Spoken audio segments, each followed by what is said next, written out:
حرفه‌ای بشه که باز زمان زیادی بذاره که نمیتونه اگر سالیدیتی کار بکنه. ولی اگر اصلا شما نمیتونی همزمان هم سالیدیتی کار کنی هم ترید کنی، راه نداره. نه نمیشه. دو تا ژانر متفاوته. دو تا ژانر متفاوت، دو تا ژانر ولی میتونی سرمایه‌گذار بشی. ولی میتونی مثلا برید هر کسی پول داشته باشه میتونه سرمایه‌گذار بشه. سرمایه‌گذاری تو کریپتوکارنسی هم بیشک سودآوره. آره دیگه. خب همون دیگه این باعث میشه که چیکار کنه طرف درآمد دلاری داشته باشه بدون ریسک، بدون ورود پول، یعنی با خودش، با زمان و انرژی و مهارتش درآمد دلاری داشته باشه. هم درآمد دلاری رو اینوست کنه تو بازار یا حتی مثلا از کانال‌های بقیه استفاده کنه که بتونه نتیجه خوب بگیره. در کل میشه سری کارا رو با هم دیگه کرد، ولی نمیدونم حالا خیلی کمن کسایی که علاقه من به زبان برنامه‌نویسی سالیدیتی ان، ولی میگی همون آخه الان میگی بعد مخاطب معنی فکر میکنه اوکی سالیدیتی خیلی سخته، خداییش خیلی پیچیده است. سالیدیتی برای کسی که بک‌گراند برنامه‌نویسی داشته، من بک‌گراند برنامه‌نویسی نداشتم و سالیدیتی برای من یک هفته یادگیریش بیشتر کار نبود. یادگیریش، ولی تمرینش نه، تمرینش سخت. اینکه بتونی تمرین کنی یاد بگیری کار پروسه داریه و اینکه من خیلی نشستم، یعنی یه هفته نخوابیدم که یادش گرفتم، بعد زمان گذاشتم. تو حالت نرمال شاید یه ماه زمان ببره که تو یاد بگیری، تازه با تمرین اینا بتونی پیشرفته بری جلو. حالا من هیچ وقت پیشرفته ادامهش ندادم، ولی نه، برای کسایی که برنامه‌نویسی بلدن، الان مثلا جاوا اسکریپت کار کرد، طرف پایتون میدونه، یا مثلا چه بدونم زبونای برنامه‌نویسی نزدیک به سالیدیتی، نکار 2 روزه میفهمه چی به چی، میفهمه چی به چیه، چه جوری، بعد دوباره تمرین میخواد براش. مخاطبایی که من دارم اکثرا مخاطبایی هستن که سنشون بین 28 تا 35 40 ساله، یه ذره تو این سن شدنی هست. به درد جوونا میخوره دیگه. من بگم نسل زد خیلی جواب میده روی چیز سالیدیتی نسل زد خیلی جواب میده، بستگی داره. ببین مثلا شاید یکی بیاد بگه آقا من خسته شدم، اعصابم به هم ریخته، از بس پشت چارت بودم، از بس، چون همه که ذهنیت شما رو ندارن که ریلکس معامله میکنی و این ذهنیتی که داری آموزش میدی واقعا ارزشمند. خب کسایی هم که این لایو دارین میبینن از طرف من، حتما این مدل ذهنیت رو، اینکه چطور تریدر باشین، آدم واقعا خوب یاد میده، ازش استفاده بکنید. ولی خیلی خسته شدن از اینکه شب دیر خوابیدن، نمیدونن صبح پا شدن، نمیدونن هرس و استرس و اعصاب خوردی و اذیت و چیزهای مختلفی که مربوط به این قضیه براشون پیش اومده. شاید مثلا آره طرف مثلا تو 30 سالگیش بخواد بره دنبال مهارت، و تنها مهارت حوزه کریپتوکارنسی سالیدیتی نیست. سالیدیتی کدنویسیه، اوکی تو برو کانتنت دیولپر شو، یعنی برو محتوا تولید کن. اوکی خب برو مارکتینگش یاد بگیر، بازاریابیش یاد بگیر، برو چیزایی که مربوط به دقیقاً من داشتم میگفتم که کریپتوکارنسی و بلاک چین خیلی گسترده است. خیلی گسترده است، فقط هولد نیست، خیلی چیزا داره. و چیزی که ارزشمنده، آره، و چیزی که ارزشمنده اینه که الان خب پلتفرم‌های پلی تو ارن الان خودشون واسه خودشون هر کدوم شغلن. آره. خب چیزی که ارزشمنده اینه که افراد بتونن بجز سرمایه‌شون با زمان، انرژی و مهارت خودشون پول در بیارن. خب من خیلی دوست دارم آدم، ولی نمیتونم اصلا قبول کنم که ترید شغله، و به نظر من ترید شغل نیستش. و خب نظرت محترمه، ولی که سلام، من یه تریدر هستم و پی ان ال هم چندین ساله که مثبت و رقم و یک شغله، و قبل از اینکه من تدریس رو شروع کنم با همین شغل هم ویلا داشتم، هم خونه داشتم، هم ماشین داشتم، بعضم اوکی بود. حداقل که ساعت فرانک مولر کلکسیون جمع کردم با همین شغل. قبل از اینکه ترید رو شروع کنم فرانک مولر داشتم، از $50,000 این ساعت شروع میشن، کلکسیونش داشتم، پس شغله. من قبول نمی‌کنم این حرفو، ولی اوکی من می‌پذیرم. مهم نیست، شغل ترید شغله. ترید یک شغل فوق‌العاده است. میدونی تعریفت از شغل چیه؟ اگه من قراره روزانه 8 ساعت کار کنم، یه ریتم ثابت، مسلماً شغل نیست. ولی من اگر قراره در ماه 5 تصمیم درست بگیرم، در ماهی 5 تا تصمیم درست، 5 تا تصمیم حساب شده در ماه، من تعریفم از شغل نیست. من تعریفم از شغل چیزیه که سرمایه‌ات برات پول نسازه. تعریف من از شغل چیزیه که سرمایه‌ات برات پول نسازه. وقتی سرمایه‌ات داره برات پول میسازه، یعنی تو درگیر ریسک شدی. وقتی درگیر ریسک میشی، یعنی نمیتونی حساب کنی. الان شما میتونی تضمین بدی که سالیانه یه نفر میتونه $150,000 تضمینی در بیاره؟ آره خودش. میتونی. نه دیگه. آره یه تریدر بودن $150,000 در میاد در سال. خیلی سال واسه تریدر. اوکی نه تضمین نه بابا الان مثلا یه نفر میره مثلا چه بدونم دکتر میشه، دکترا میخونه، بعد میدونه که حقوق داره، سالیانه میتونه $150,000 پول در بیاره. درسته؟ خب اینجا این موضوعی هست، ما شغل آزاد داریم، تجارت آزاد داریم، اینا هر کدوم یه چیز متفاوتی هست. نمیشه حساب کرد. تریدو نمیشه حساب کرد. تجارت آزاده. شغلی که مثلا زیر مجموعه تجارت آزاد محسوب میشه، سقف نداره اصلا. به همون اندازه که کف نداره. یعنی میگی $150,000، من میگم همون آدم میتونه مثلا به چیز برسه، به بذار من ساده بگم. مثلا ما میخوایم ترید رو به عنوان یه شغل در نظر بگیریم. آقای ایکس $2,000 حالا نمیدونم تو ایران $1,000 تو ماه هزینه داره. خب آقای ایکس $1,000 تو ماه هزینه داره. برای اینکه اون $1,000 تو ماه هزینه رو بده نمیتونه حساب و کتاب دقیق بکنه با ترید کردن که آقا من پس این هزینه برمیام یا نه.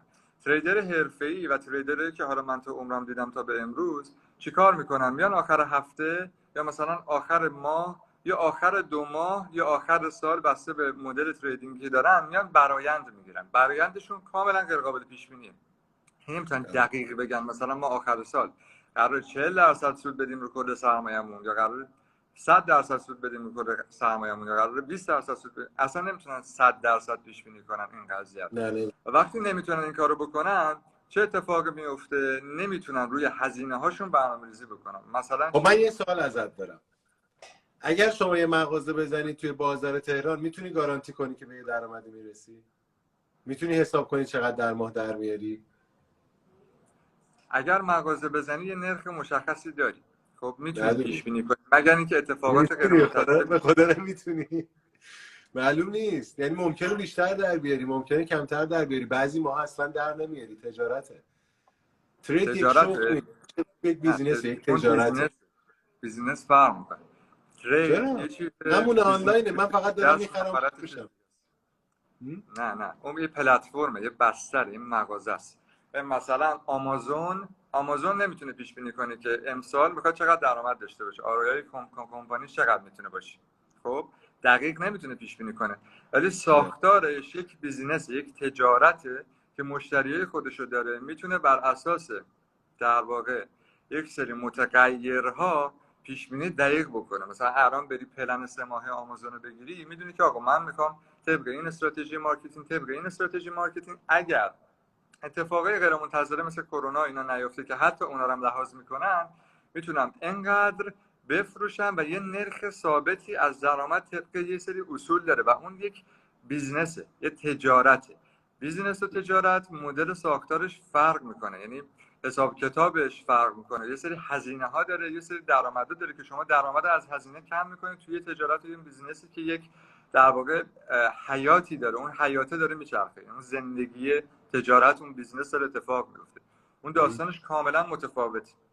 خب ولی سرمایه گذاری باز یه چیز کاملا متفاوته. یعنی شما الان بری به وارن بافت هم گیر بیاری بگی آقا مثلا سال بعد چقدر قرار سود کنی، نمیتونه بهت بگه. خب بیزینس ولی باز میتونه یه تخمینی برات بزنه، میگه بین اینقدر تا اینقدر. خب وارن بافت هم بری پیدا کنی نمیتونه بگه. یا مثلا تریدر نمیتونه دقیق بگه چه اتفاقی میفته. یه روز مارکت ممکنه بتونه مثلا خوب در بیاره، یه مدتی ممکنه بره تو ضرر طبق یه سری استراتژی‌ها، حالا خوب در بیاره یا بد در بیاره و یک عدد دقیقی نداره. و برای افراد تازه واردی که میخوان مثلا برن توی حوزه کریپتوکارنسی و معاملات رو شروع بکنن، اینا دچار مشکل میشن چون هزینه‌های ثابت دارن و وقتی که فکر میکنن شغله، یهو پا میشن میرن تو ترید، یهو زندگیشون رو بزنن رو ترید به عنوان اینکه آقا این شغله، بعد یهویی شغل قبلیشون چون این شغله رو ول میکنن و بعد آچمز میشن، گیر میکنن. یه دفعه میره مثلا توی یه معامله تجربه نداره، اصولش رو نمیدونه، یه سری اتفاقا رو نمیدونه، توی یه معامله فیوچرز میشه بعد یا بدبخت شدن. خب تو مثالی که زدی چند تا چیزو کلا از پایه ما حداقل ژانر دانشجوی من این نیست. اولا که ترید شغلی نیست که شما شبانه روز پای چارت باشی و نیاز باشه که شغل خودت رو عوض کنی. نه، شما تا مادامی که به درآمد ثابت نرسی نمیای این کارو انجام بدی. تا مادامی که مطمئن نشی من در طی 1 ماه میتونم پی ان ال مثبت داشته باشم، نمیای شغل عوض کنی. پس این اتفاق نمیفته. دوم تریدر، من خودم وقتی کسی که داره درس میده با $250 شروع کرده و از هیچی شروع کرده رسیده به اینجا، مسلما اونم باید با $200 شروع کنه. پس اتفاق خاصی نمیفته. دوم تو فیوچرز هم که میگی طرف نمیاد خودش رو بدبخت کنه، نه، برعکس اتفاقا همش مدیریت داره، استاپ لاس داره، حد سود داره و بر اساس یک منطقایی داره اتفاق میفته. یعنی توی بازار ما همینجوری یه چیزی رو میبینم طمع و ترس. ببین چیزی یاد که میگیرن. خب ببین موضوعی که اوکی طمع و ترس ولی یاد میگیرن. یعنی تو میگیرن زمان میبره. شما چند سال طول کشید تریدر بشی؟ هیچ کس نبود به من یاد بده. من 6 ساله که دارم ترید میکنم، ولی چند سال حرفه‌ای شدم. بعد از 3 سال من حرفه‌ای شدم، ولی هیچ کس نبود که یاد بده. من یکی مثل خودم رو نداشتم. اینستاگرام اینجوری نبود اصلا. ببین حتی خود بایننس هم این شکلی نبود. اینم در نظر بگیر. تو با مارکتی که داری راجعش صحبت میکنی تریدرها میسازن، ماها داریم میسازیمش. شما بازار رو میسازید، نقدینگی رو ایجاد میکنید، اینکه نقشه‌بندی بالا میره، اتفاقایی که میفته و بچه‌هایی که ترید میکنن عالی ان. من آدمای خیلی تریدر خفنی میشناسم از جمله خودت. ولی یه سری مخالفتا با یه سری ذهنیتایی که صحبت میکنید در رابطه‌اش دارم. خلاصه حرفم هم اینه، درآمدش غیر قابل پیش بینی. یعنی شما نمیتونید چقدر درآمد به همون اندازه که تو کفش رو نمیدونی، سقفش هم نمیدونی. یا بار بودینم در نظر داشته باش غیر قابل پیش بینی. یک ماه میتونه 100 مثلا شما 2 ماه ترید کنی و 2 ماه کلا ضرر بدی. ممکنه 2 ماه ترید کنی کلا 2 ماه ضرر بدی. یعنی سقف همونطور که نداره، کفش رو به منفی هم زیاده. تجارت آزاد شما یه مغازه میزنی ممکنه 2 ماه نفروشی، ماه سوم میفروشی. براش تجارت آزاد فرق میکنه. همینه آقا. توی برنامه بیزینس زدی، یه مغازه زدی. مغازه من اینجاست. من دقیقاً دارم همون کارو میکنم. مثلا من یه سری اجناس رو دارم اینترنتی میفروشم و میخرم. کریپتوکارنسی به کنار، من طلا میخرم. نه شما فقط از طریق اینترنت اجناس رو میاری، ارزون میاری، گرون میفروشی. مشخصه. این قابلیت اضافه است. اتفاقا قابلیت قشنگی که من از دو طرف بازار میتونم سود بگیرم. خیلی قشنگه. مغازه فرق میکنه. مغازه شما اجناس رو چون میدونی ارزون گرفت، مثلا میری از چین جنس میاری، جنسی که از چین آوردی و داری اینجا گرون میفروشی. خب این مشخصه. ولی اینکه مثلا شما چه میدونم بری امروز شروع کنی به معاملات پراید مثلا، خب مغازه مثل چی میمونه؟ مثل کسی که پراید رو تولید میکنه. ایران خودرو پراید تولید میکنه، پراید رو میفروشه. ضرر ممکنه بکنه، اونم توی هزینه هاش ممکنه بکنه. خب احتمالش کمتره. ولی ضرر ممکنه بکنه. پرایدا رو معامله میکنه. مثلا نگاه میکنه که میبینه، فکر میکنه پراید میره بالا، میخره، نگه میداره، بعد فکر میکنه میاد پایین، پراید میفروشه. حالا با روش دریوتیوز و همین فیوچرز مدل‌های مختلف هم این کارا انجام میشه. ولی در مجموع خیلی دو تا مبحث کاملا جدا از همن: ترید، مهارت به اضافه بیزینس. این سه تا اصلا سه تا چیز مختلف نامربوطن. مهارت شما انرژی و زمان رو بعد بذاری پول در بیاری بدون استفاده از پول. بیزینس شما یه پولی میذاری، یک تجارتی کسب و کاری راه اندازی میکنی، یک محصول یا یک سرویسی رو میفروشی و پول در میاری، یه سری هزینه حاضری، یه سری درآمد، بعد هزینه‌ت بیش از مهارت پول درآوردن از پوله. مفهومش اینه. ترید مهارت پول درآوردن از پولاته. چطور یه کاری کنی که پولات بزن، پولات بیشتر بشن. آره میشه این کارو کرد. میدونم سرمایه گذاری هم مهارتی میشه حساب کرد، ولی من خودم برای اینکه راحت تر بتونم جدا کنم مسائلو اینجوری کاتگورایز میکنم که اگر با پولت پول میسازی اون یه داستان دیگه ایه، ولی اگر با خودت میسازی اون یه داستان دیگه ایه. اگر بیزینس میکنی اون یه چیز دیگه ایه. ولی مثلا میگم اینکه شما سرمایه گذاری میکنی، با سرمایه گذاری پول در میاری، شما نمیتونی با درآمد سرمایه گذاری آینده‌تو پیش بینی کنی. شما نمیتونی با درآمد تریدت آینده‌تو پیش بینی کنی. این تفکری که من دارم و برای اینکه آینده‌تو پیش بینی کنی بتونی روی حساب و کتاب زندگی کنی که بتونی 4 تا اتفاق بیفته برات، که مثلا چه بدونم میخوای 3 ماه بعد ماشین بخری، بشینی حساب کتاب کنی که آقا من با این اتفاقات 3 ماه بعد ماشین رو میخرم. ترید اینو بهت نمیده. سرمایه گذاری اینو بهت نمیده. از طرف دیگری همه چیزی که داری میگی تو همه تجارت ها هست. یعنی مثلا اونی که دانشگاه زدم نمیتونه گارانتی کنه که من مثلا قطعا روی میتونم حساب باز کنم. نمیتونه. چیزی که داری میگی همه جا این شکلیه. یعنی توی مغازه هم میزنی عینه همینه، آموزشگاه هم بزنی همینه. نمیتونی گارانتی کنی. میتونی مهارت خودت رو افزایش بدی که به اون چیزی که میخوای برسی. من فکر میکنم هیچ فرقی نداره.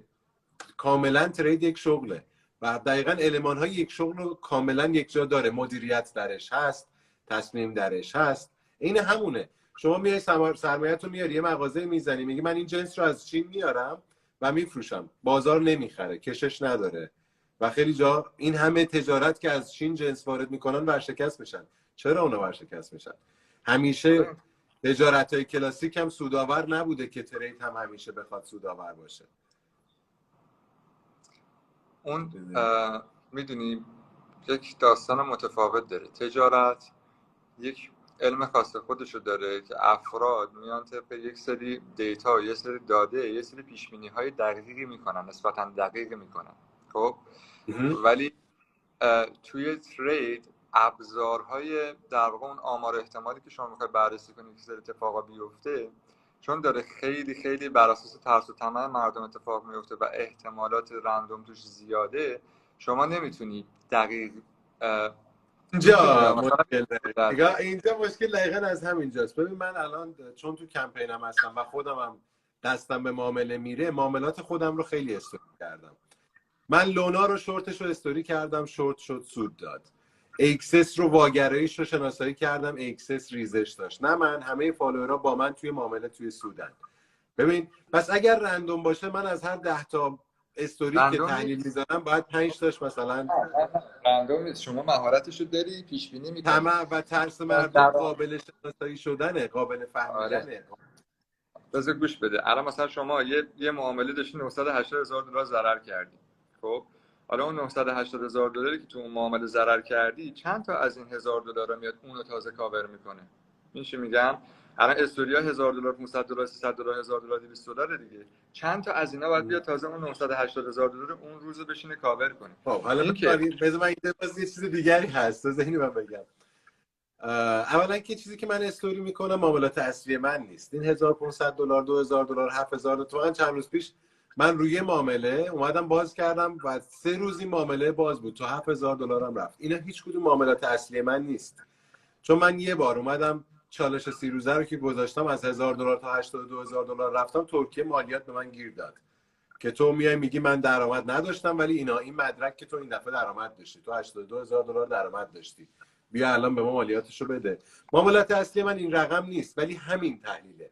یعنی من اون لونایی که میام با 1000 دلار وارد میشم رو خودم جای دیگری با 100,000 دلارم وارد شدم. فقط نمیام استوری بذارم بگم بچه‌ها من اینجا 70,000 دلار روی این معامله تو سودم. اولا باعث ایجاد جو میشه، دقیقاً میشم اون قضیه که خب منم الان برم خونه زندگیمو بفروشم و تو یه معامله 70,000 دلار در میارم. نه، من 1000 دلار 2000 دلار رو برای فالوورای خودم دارم، برای مثال در حقیقت. و دوما تو چالشایی که من میذارم از 1000 دلار تا 82,000 دلار تو یه ماه میرم. من تو چالش اولیه از 1000 دلار تا 82,000 دلار تو 35 روز رفتم. تو چالش دومم پی ان ال استوری کردم. پی ان ال من ویدئویی از اپلیکیشنش میذارم، هیچ جوره نمیتونم بپیچونمش، کاملا مشخص اون اپلیکیشن صرافیه. بعد معامله لایو، چارت لایو. و در حال حاضر از 1000 دلار توی 10 روز من رو 9000 دلارم، یعنی 900%. من نمیگم فالوورای من به این مهارت میرسن توی یه روز، ولی از کسی یاد میگیرن که این مهارت رو تا این سطح بلده. 2 سال دیگه که میرسن. در این 2 سال هم بیکار نشستن درآمد نداشته باشن، قطعا درآمد خودشون رو دارن، در این سطح نیست. و من سرمایه‌ای که درگیر کردم 1000 دلار بوده، تا 82,000 دلار تو 35 روز رفتم. ترید خیلی یک شغله. اینو بهت قول میدم، ترید خیلی شغله. آخر من تو رو تریدر میکنم، واسه ببین هیچی بالاتر از ترید سودآور نیست. هیچی بالاتر از ترید سودآور نیست. هیچی. یعنی لذت که تو تنها جایی که ترید، ببین فرمول من نیست، فرمول وارن بافته. وارن بافت میگه سود مرکب. شما اگر ماهی 20% به اصل سرمایه‌ات اضافه کنی و همین مسیر رو ادامه بدی، آخر سال 240% سود نکردی، آخر سال 800% سود کردی. همین ماهی 20% داره، یعنی 1000 دلار داری، اینو بکنی 1200 دلار ماهی. این در حالیه که من 1000 دلار تو یک ماه کردم 82,000 دلار. من میگم 200 دلار 20%. تو فیوچرز 20% خنده داره، همه میدونن. 1000 دلار تو اگر بکنی 1200 دلار هر ماه 20% به اصل سرمایه‌ات اضافه بشه، در پایان سال سوم تو به جای اینکه 6-7000% تو سود باشی، شما روی 512,000 دلار واسطادی. بهش میگن سود مرکب. همه میگفتن نشده، نمیشه. من اومدم تو چالش 30 روزه اثبات کردم. گفتن اون با بایننس بود، الان دارم تو کوینکس اثبات میکنم. چون قبلیه رو تو بایننس من گذاشتم، گفتن بایننس بود اونجا میشه. الان تو کوینکس دارم همون رو میرم و ریز معاملات رو تک تک استوری کردم. یعنی مردم با من معامله باز کردن. من هر اکثر معاملات چیز رو ضرراش هم کردم، حتی استوری کردم. این ضررم داده قطعا. ولی میگم ترید شغله و من تو رو آخر سال تریدر میسازم. شک نکن. تو سود مرکب هست تو ترید. ما تو سرمایه گذاری سود مرکب نداریم. شما یه چیزی رو میخری، گرون میشه، میفروشی، به یکی دیگه میفروشی. ولی تریدر به قیمت اصلا کار نداره.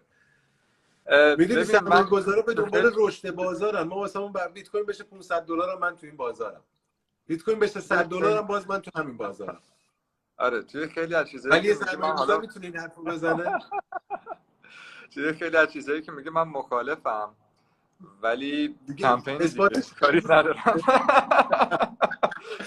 نه دادنی حاجی وقتی میشه دیگه. وقتی یه نفر کرده قطعا نفر دوم میتونه. من دانشجو هم دارم که دارن خیلی باید برآیند 4 ساله پیاپی مشخص بشه. 1 ماه 2 ماه فایده نداره. بعد بگه تو 4 سال دقیق چی شده چی نشده، چجوری شده چجوری نشده. اینکه تو 1 ماه بشه آره منم مثلا $1000 و $50000 با یه دونه رمز ارز و استوریام کردم، یا یه بار دیگه $10000. نه یه رمزرز اون ترید نیست، اون یه چیزی رو تو دیتاشو داشتی زمان خریدی. کمتری گذاشتم، زمان خوبه. کمتری گذاشتم، انرژی کمتری هم گذاشتم، استرس کمتری هم کشیدم، پول بیشتری هم بردم. چه ایرادی داره؟ اون سرمایه حالا گذاری دنیای دیگری است. خب اوکی این اتفاقا اینجور مسائل پیش میاد و هستش. یعنی من هم بارها افتاده و منم ترید میکنم، ترید خیلی بلند مدت، شاید سالی مثلا 5 تا 6 تا، اونا بر اساس فاندامنتال. خیلی اوقات مردم دوست ندارن اینجور تریدارشون، عجله دارن، ولی من اونجوری مردم بیشتر عجله دارن. کار کردم. ولی خیلی اوقات هم مثلا یه موردش ضرر شده بود ولی بقیه‌اش در کل خوب بود در مجموع. ولی در کل این که سود مرکب وجود داره، ضرر مرکب هم وجود داره. نمیشه نه ضرر مرکب وجود نداره. نگی جای دیگه. اینو من اثبات میکنم که ضرر مرکب ما نداریم. من هم اثبات میکنم سود مرکب وجود نداره. داره. اگه من اینو من نمیگم آقا وارن بافت روزی 1% رشدش بدی 110 سال از بیل گیتس پولدارتری. اگه اینجوری بود الان تریدرها بیل گیتس پولدارتر بودن. ولی اتفاقا توی شما هم بری لیست 10 تا ثروتمند دنیا رو ببینید، یا سرمایه گذارن یا کمپانی دارن، هیچ کدوم تریدر نیستن. الان بذار یه چیزی بهت بگم. دقیقاً سود مرکب از همینجا باگ میشه که شما ترید که انجام میدی بالای $100,000 رو نمیتونی سود مرکب رو ادامه بدی. یعنی من میگم شما میتونی در طی 3 سال برسی به $512,000 ولی $500,000 معامله کردن دیگه نشده. چرا نشده؟ چون ما داریم تو فیوچرز کار میکنیم. بنابراین شما از 1000 تا $100,000 به راحتی میتونی بری. بعد که میرسی به $100,000 باید ریست کنی و دوباره با $1000 شروع کنی. من خودم توی چالش سیریزه دقیقاً همین کارو میکنم. یه بار تا $10,000 میرم، بعد دوباره از $1000 تا $10,000 میرم، دوباره از $1000 تا $10,000 میرم. هی یه لوپ رو دارم تکرار میکنم. مجموعش آخر ما میشه این. بعد میگی براینده 4 ساله اوکیه. من یه بار توی ماه این کارو انجام دادم. بار چالش سیریزه دوم رو استارت زدم. تو 1 سال آینده 5 6 بارم این چالش‌ها میذارم، اثبات میکنم که میشه. ما ضرر مرکب نداریم. چرا؟ چون اگر تو $1000 داشته باشی و بیای روش مثلا 5% ضرر کنی، لیکویدیت باقی ماندت نقدینگیت میشه $950. دفعه دوم 5% از $950 حساب میشه و عدد کوچکتری میشه. دفعه سوم باز عدد کوچکتر میشه. بنابراین ما ضرر مرکب نداریم. اتفاقا تو ضرر همه چیز کوچکتر و کوچکتر میشه. یعنی حتی ضررهات هم کوچکتر میشه. ولی توی ضرر سودها بزرگتر میشه. ما سود مرکب داریم. بیشتر. چیه؟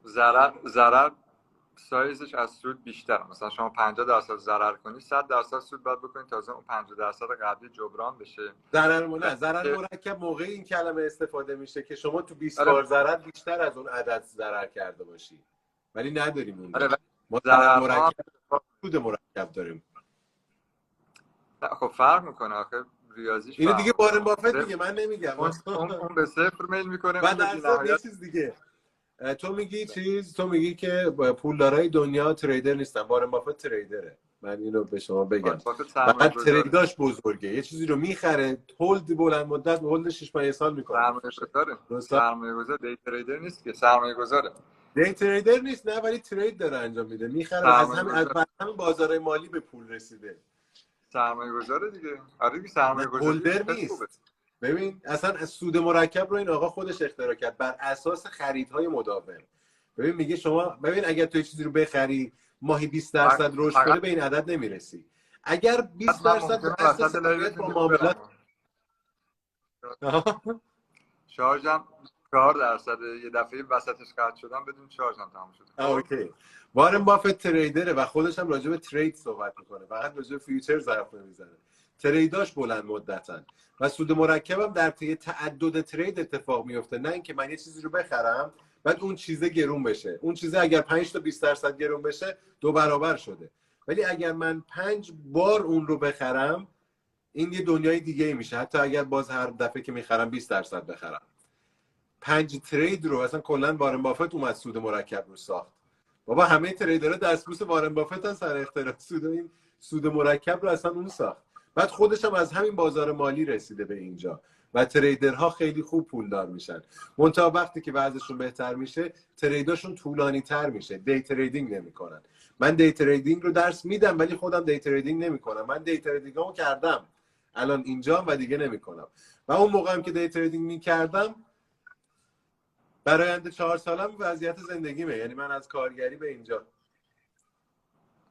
از کارگری به ساعت فرانک مولر به نظرم برای آینده 4-5 ساله منه.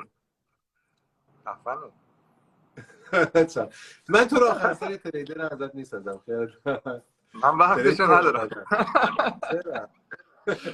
نه ترید اصلا وقتگیر نیست، این یک کانسپت ذهنی اشتباهه. میدونم بابا، من چرا فکر میکنی ترید نکردم؟ من الان دارم استوریایی که تریدایی کردم، تریدای بزرگی هم میکنم، هر از شانگایی هم میکنم، خوردم میکنم روی رمزارزهای مختلف مثل رادیکل، نمیدونم این همه دکستوز، همه رو لایو میکنم، رو کیفول هم میکنم، همونجا بلند مدت هستم تو بایننس هم نمیرم، همه رو نشون دادم تا به امروز. ولی با یک سری ذهنیتایی که صحبت میکنی مخالفم، براشون هم دلیل دارم، ولی دیگه وقت نمیشه، مگه اینکه مثلا لایوهای اینجوری بذاریم بیایم مخالفت کنیم با هم دیگه تون.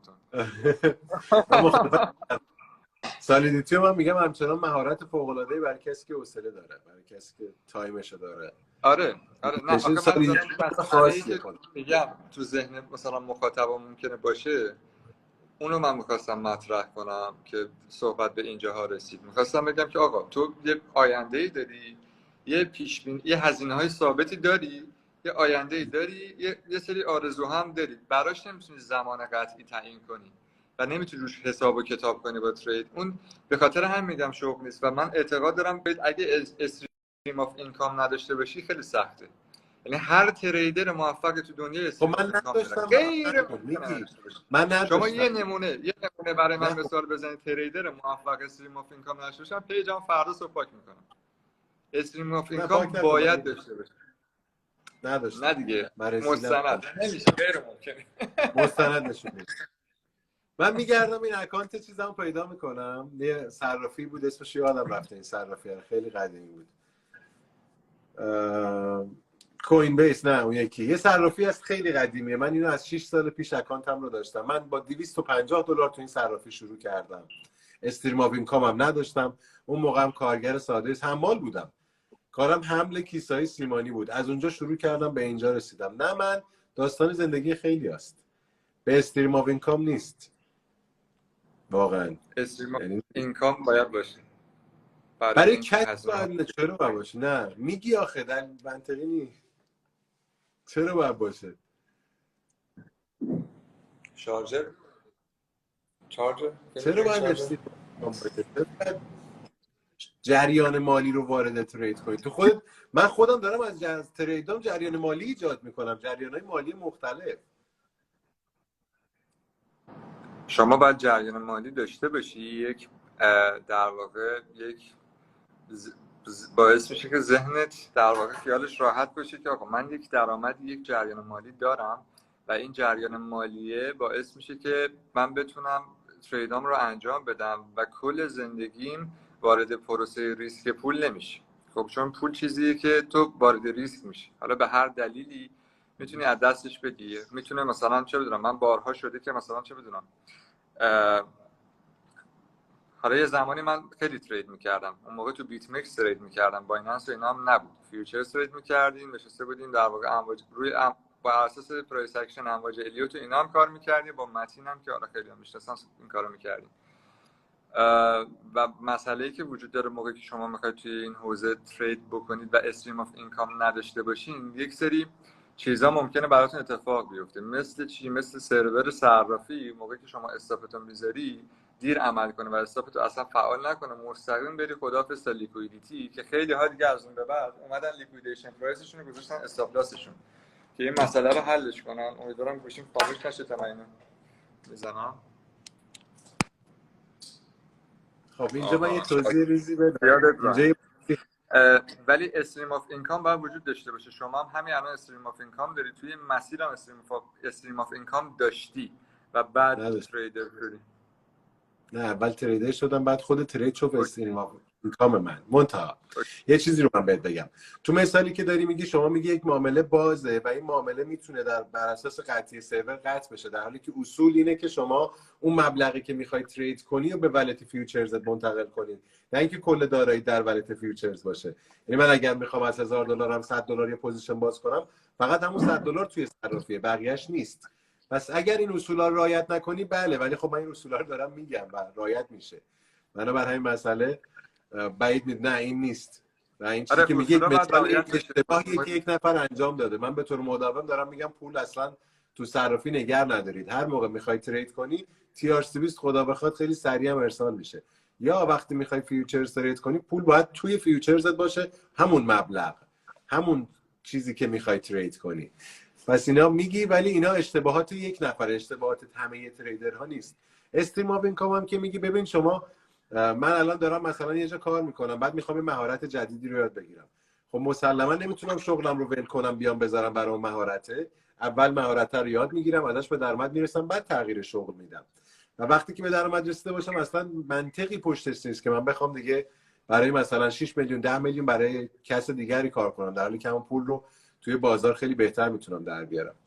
از طرف دیگری لیکویدی و کل سرمایه از دست رفتن رو من تو سمینار استانبول اومدم درس دادم. میگم شما اگر شغلی داشته باشید که 1% احتمال مرگ داشته باشه توش، که بمیری نمیری، ولت شما تو بازارم دقیقا همین حکم رو داره، حکم مرگ شما رو داره، و وقتی تموم بشه شما از این بازار به کل حذف شدی. تا مادامی که پول داشته باشی میشه. بنابراین ما لیکوید صفر اصولا اگر اصول رو کسی رعایت کنه، مدیریت سرمایه رو رعایت کنه، نمیشه. حالا اینکه عده اصول رو رعایت نمیکنن، مدیریت سرمایه رو رعایت نمیکنن، دلیل بر این نیست که از این شغل نمیشه پول در آورد. همه مشاغل رو اگر شما جذب عمل کنی به همین نقطه میرسی. عین این میمونه که من یه مغازه بزنم، لباس بفروشم، بعد لباس فروشیه مثلا 2 ماه نفروشم، آتیش رو بردارم بگم آتیش زدم به مالم، مثلا این برای من تموم شده 3 میلیون تومان، بیام بدم دونه 100 تومان حراج مغازه رو جمع کنم بره. اگر منطق رو توی هر کجا رعایت کنی مسلما مشکلی پیش نمیاد. و ترید یک شغله که نیاز به منطق داره. آره، و من اینو درس میدم. آره، بعد مدیریت سرمایه اتفاق بیفته و با مدیریت سرمایه شما هر کاری رو با مدیریت سرمایه درست بکنی میتونی ازش پول بسازی، حتی ترید و حتی کازینو. اگر مدیریت سرمایه آره، من کارباز حرفه‌ای ام و کازینو منو بلک لیست میکنن، رام نمیدن، چون من میرم اونجا پول زیاد در میارم. 2 تا کازینو با افتخار منو بلک لیست کردن، یکی لفکوشا، یکی هم بلک دایموند تو هند. لفکوشا هم قبرس. ما هم اینو بذاریم. گوشه داره خاموش میشه. و اینکه آقا ببین پس در کل کار درسته، ولی ترید شغله. یه قبول کن که ترید شغله. کیو گوگل سرچ کنیم آیا ترید شغل است یا نیست. گوگل میگه آره هست، بروکرها باید اینو بگن به مردم. ترید شغل. من که بروکر نیستم، ترید شغله و خیلی هم شغل خوبیه. همه جای دنیا میشه درآمد داشت، خیلی خوبم میشه درآمد داشت. از طرف دیگری من استریم آف اینکام رو از ترید ایجاد میکنم، بعد میام سرمایه گذاریش میکنم. مثلا چیز، ببین یه سری چیزا هست 10 تملتون استفادهش نکردی که به این نتیجه رسیدی. من 10% از آنچه که ترید میکنم و سود میشه رو عیناً هولد میکنم. برای مثال فرض کن من بی ان بی $40 رو شروع کردم به ترید کردن، بعد روی مثلا معامله $400 سود کردم. خب 10%ش که شده $40 رو نگه داشتم، یعنی من هر آنچه که سود میکنم رو 10%ش رو کلا از همون ارز هولد میکنم. و من یک ولت دارم، ولت رنگارنگی از آیتم های مختلفی که تا حالا ترید کردم و نگهش داشتم. اسم این استراتژی رو من گذاشتم بیمه تریدر، یعنی تو خودت رو بیمه عمر میکنی. در نهایت بعد از یه مدت میرسی به این نقطه که من توش هستم و ببینی اوکی من تقریبا از همه چیز دارم، بازارم اگر رشد کنه ولت من همزمان داره باهاش رشد میکنه. اگر هم یه جایی خیلی ضرر کنم من یک بکاپ بسیار قوی دارم. این بکاپ خود به خود در حال رشده، یعنی من از تریدام همچنان توی درآمد هستم. بی ان بی هم شده $400، یعنی من هیچ کاری نکردم. بی ان بی هایی رو دارم که پول ندادم بابتش، در حقیقت درآمد خودم رو دادم. تو ایران متاسفانه مردم برای سرمایه گذاری مجبور میشن سرمایه هاشون رو تبدیل کنن به سرمایه دیگه ای. یعنی ما تو ایران تبدیل دارایی به دارایی داریم، چون پول مازاد تو ایران خیلی کم هست. اکثرا با پولاشون رفتن یه کاری کردن. پول تو بانک و دقیقا مخاطبای من کمتر دارن، کسی پول تو بانک نگه آره، نمیداره، اکثرا پول تو بازاره.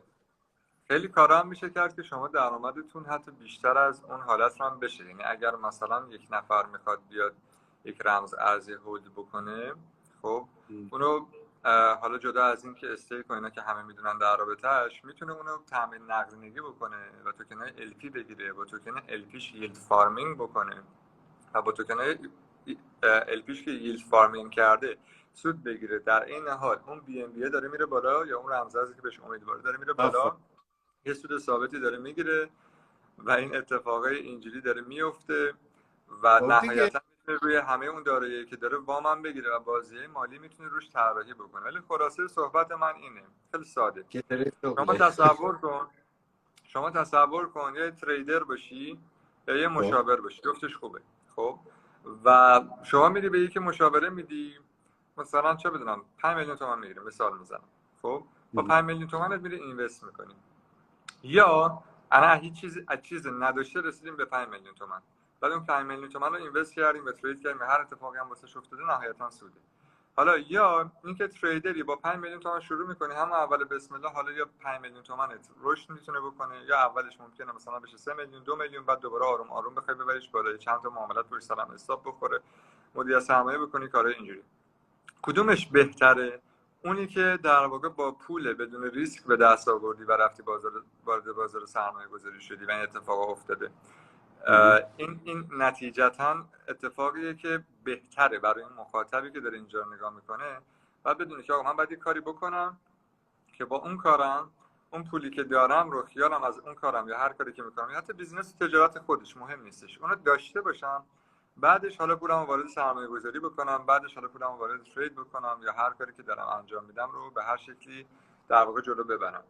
ولی اینکه بخوام فول فوکوس 24 این که مثلا من با $200 ترید شروع کنم بعد با $200 ترید بمونم تا آخرش و اینا، چند تا حالت داره. یکی اینکه میتونه موفق بشه که من نمونه موفق دیدم و این اتفاق میفته، ولی خب خیلی محدود، کم پیش میاد این اتفاق. مثل هر کار دیگه، مثلا مردم بدنسازی هم میرن 3% موفق میشن، مردم کلاس زبان هم میرن 3% موفق میشن. توی این هم همونجوری 1%، 2%، 3% بتونن مثلا اون نتیجه‌ای که باید رو بگیرن و اون اتفاق واسهشون بیفته. ولی اون جامعه آماری زیادی که قراره خب در هر صورت به هر دلیلی یا حرف شما رو گوش نمی‌کنه یا حرف من رو گوش نمی‌کنه یا خدمات مالی رو نمی‌گیره یا حرف بچه تریدر رو گوش نمی‌کنه یا آموزشا رو نمی‌بینه یا هر چیزی، به نفع اونه که آقا یه استریم آف اینکام داشته باش، بعد وارد این بازی بشو که اینجوری اگر جزء اون 3% هم نشدی از بین نری. همین کلیت داستان واسه اون مجموعه از افرادی هستن که دارن اینو نگاه میکنن و از این 6000 نفر شاید 200 نفر اون نتیجه دلخواه و مثلا 300 نفر بتونن بشن آدم مرادی، شاید 200 نفر مثلا در آینده بتونن نتیجه هایی بگیرن و بشن بچه‌هایی که ما میشناسیم و باشون کار میکنیم و خودمون رو کسی دید. ولی درست مثل یکی دیگه مثلا چه بدونم یکی بیاد در رابطه با یه سرمایه گذاری که من هیچ تخصصی توش ندارم صحبت کنه، بعد اینا رو به من بگی که آقا تو داری وارد این حوزه میشی، درسته من دارم آموزشی میدم ولی تو سرت اونقدر شلوغ کار خودتی که ممکنه تمرکز و فوکوس اینا اینور نذاری و ارزش حالا اونجوری که باید گوش ندی، اون اتفاقی که باید نیفته. همه میدونن تو قمارخونه برن چیکار کنن، همه میدونن که آقا باید مدیریت سرمایه رو چجوری انجام بدن، ولی خیلی انجام نمیدن. واسه اونایی که انجام نمیدن من پیشنهاد میکنم که اول استریمینگ کانت داشته باش، اول درآمد داشته باش، بعد برو جلو. تریدرهای که توی دنیا دارن فعالیت میکنن، حالا به شکل شرکت‌های بزرگ و کمپانی بزرگن، حالا یا دارن آربیتراژ میکنن یا دارن رفرال میگیرن یا از سمتی دارن یک محصول و خدماتی میفروشن یا از کار دیگه بالاخره استریم آف اینکامی دارن و با اون ترید میکنن. آره پولشون رو رشد میدن، اتفاقا میفته و امکان پذیر هم هست. ولی این که صفر بدون استریم آف اینکام بری، احتمال اینکه موفق بشی پایینه و توی اون احتمال موفق قمار نکن، احتمال کم قمار نکن. یه چیزی داشته باش کنار خودت، یه چیزی کنار خودت داشته باش. آقا تو ترید میکنی، ترید آموزش بده. ترید میکنی مشاور بشی. ترید میکنی نمیدونم سالیتی یاد بگیری. ترید میکنی یه مهارت مارکتینگ هم یاد بگیری، مثلا اونم بتونی بفروشی. ترید میکنی ایجنت بشو. یه چیزی بلد باش کنار کاری که داری میکنی. اونجوری میتونن افراد بیشتری نتیجه های بیشتری خلق کنن و نهایتا آسیب کمتری به مجموعی از افراد برسه. تک و توک آره میتونن نتیجه بگیرن، ولی در کل احتمالش پایینه. با آمار و ارقام هم میشه درش آورد. مثلا الان با ببین پول‌ها یه چیزی هست، من سوالم از تو اینه که ببین اونجوری بخوایم به قضیه نگاه کنیم، آیا همه سرمایه گذاری کریپتوکارنسی موفق بودن؟ نه معلومه آیا که همه نه. ببین هولدرها اصلا بودن؟ بستگی داره.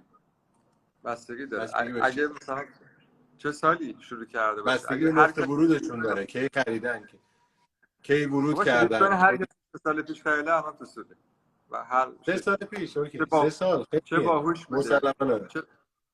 چه باهوش بوده، چه بیهوش بوده، چه اصلا آدمیزاد بوده، چه آدمیزاد نبوده، هر اتفاقی افتاده بوده باشه اون 3 سال پیش خریده باشه الان تو سوده. خب ولی نه، سرمایه گذاری هم ریسک داره، سرمایه گذاری هم خطرات داره، سرمایه خب گذاری هم درست مثل ترید یک بازیه که شما خب حالا ریسکش من تنظیم استثاب کنید، اینکام ریسکش رو ندارم. مهندس. خب دیگه ببین این چیزی که داری میگی کلا ژانر بازارهای مالیه. خب من استریم همون آف من اینکام دارم چی ندارم، میگم، بعد 20 میلیون ریسک پول تو بیار دارم. پایین. مخاطب ریسک تو بیار پایین. تو قراره خب این اتفاقا بیفته، چه میخوای سرمایه گذاری کنی؟ من نمیگم الان مثلا سرمایه گذاری هم مثلا شغل نیست.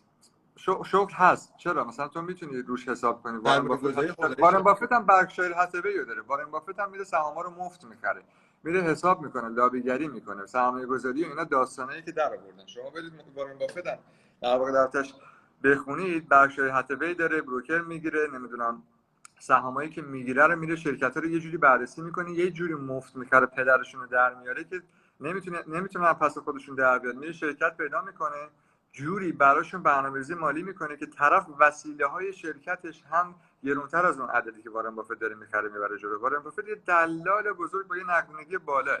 اونم این که مثلا اینا رو بخوایم فکر کنیم، نه واقعیت این شکلی نیست. واقعیت باز یه خورده متفاوته. نه یه خورده وارن بافت واقعیت اومد فرمول سود مرکب رو وارن بافت اومد ساخت و خیلی هم جواب میده و من دارم لایوش رو میذارم، یعنی گذاشتم از اولی معامله تا آخری معامله هایلایت شده، مستند موجوده. این یه آره موضوع. این اتفاقا میتونه بیفته. شما کامپاوند مهارت افکت بیشتری. هست، یعنی کامپاوند افکت یه چیزی که وجود داره، دیگه نمیشه که بگیم نیست، که هست و ملت اجرایش میکنن. این نمیشه رد کرد. تو قضیه استریم آف اینکام که داری میگی یه موضوعی است تو سرمایه گذاری.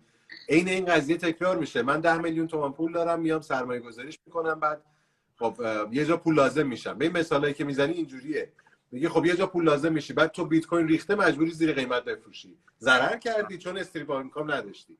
بازار مالی کلا اینطوریه و راه حل، چیزی که داری میگی به عنوان یک راه حل به نظر من نمیشه ازش استفاده کرد، چه ترید چه سرمایه گذاری. چون اگر هولد رو بخری به دید 3 سال 4 سال اوکی، ولی اگر داری میخری که 6 ماه بفروشی، ترید سوینگ تریدی داری میکنی دیگه. یعنی تو میای رو حمایت $30,000 بیت کوین رو میخری که روی مثلا $55,000 بفروشین، تریده.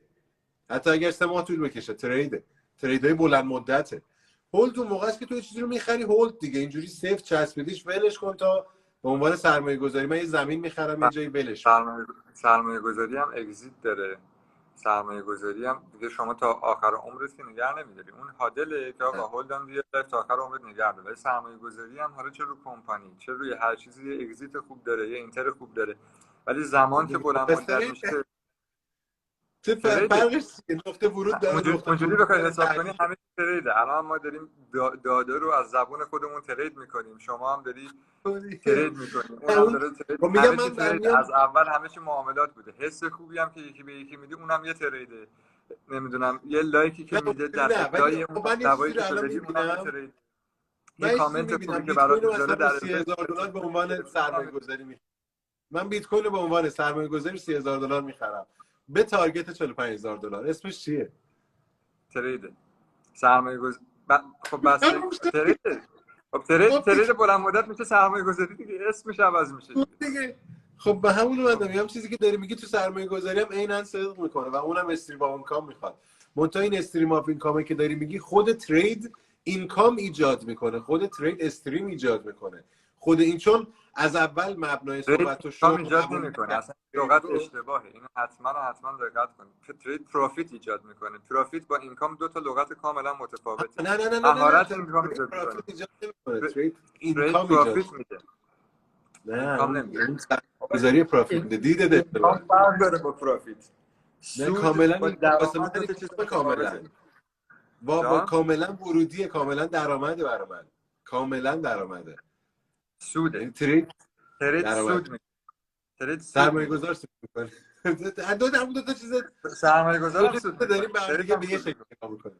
هم آخه تو سرمایه فیوچرز گذار ما هم چیزی تریدر سود سود میکنه. نداریم. فیوچرزه الان این مبحث کلا رفت تو فالوورای ما نداره، ولی سود تو فیوچرز، سود مال اثباته. اون پروفیت که میگی مال یه چیزی که میخری اون چیزه ارزشمندتر میشه، ولی تو فیوچرز چیزه ارزشمندتر نشده، تو با لورج چیزی رو اسمش خری. تیک پروفیت مگه نیست؟ اگه بود میذاشتن اسمش اون تیک اینکام. مینویسه اونجا، ولی مفهوم خب کانسپت می‌نویسه. پروفیت مفهوم و کانسپتش هم خب باشه، پروفیته. پی ان ال که نگاه میکنی مینویسه توتال اینکام.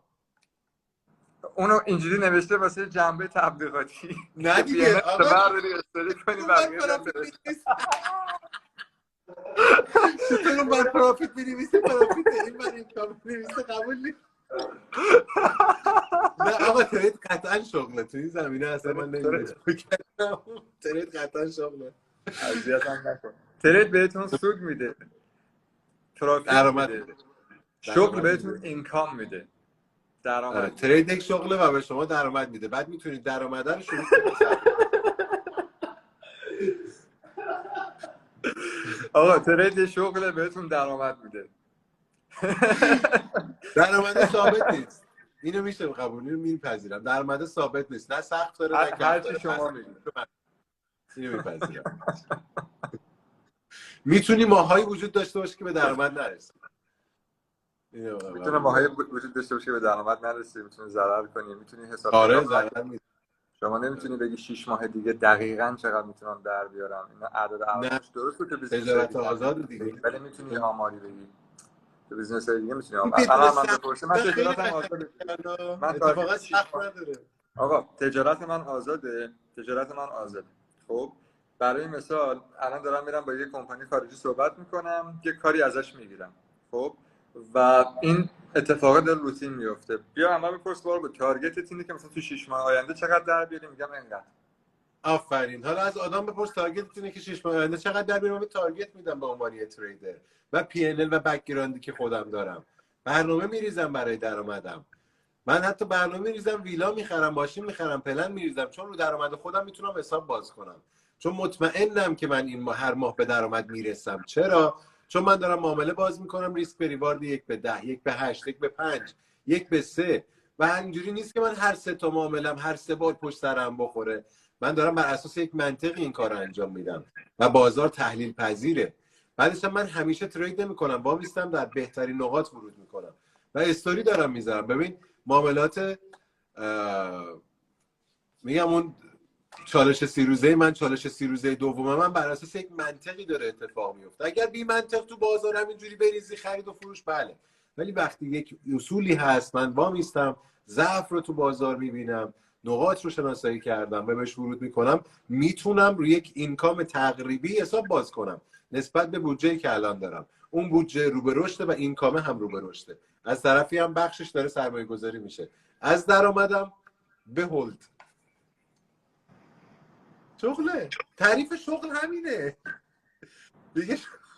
خدا شغله. من برم. تولد میثاق برم بالا الان صدای چیز بگیر. مراقبت کن. برای شغله. برای شغل نیست. خداحافظ. برای شغله. آقا ترید یک شغل کاملا المان‌های یک شغل رو کامل داره و خیلی ها تو دنیا تریدرن. گوگل هم سرچ کنی، نه اینکه بروکر را بگم، به عنوان یک شغل همه جا میشناسن. طرف میگه من تریدرم، شغلشه و خیلی هم شغل باحال. تریدری هم که شغلشه استریم آف اینکام داره که اون شغلشه. نه تریدرها همشون خود ترید استریم آف اینکام ایجاد میکنه، اصلا خودش اینکامه، خودش استریم کاملا، چون تو هر ساعتی از شبانه روز میتونین درآمد داشته باشی. یه بار دیگه من با چیز میام، با باربد موافق میام. امروز مخالف.